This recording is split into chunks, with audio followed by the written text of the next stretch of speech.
Okay, today we're going to be patching a windowsill that has been primed over. The 70s looking trim, brown, was painted over.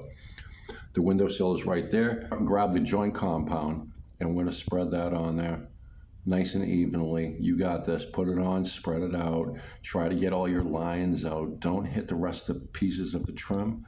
Try to keep it just on the surface that we're patching, which is the sill.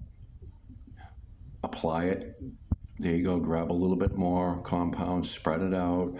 Spread it out first, then go back over your work and feather it in. No lines, no hunks and chunks.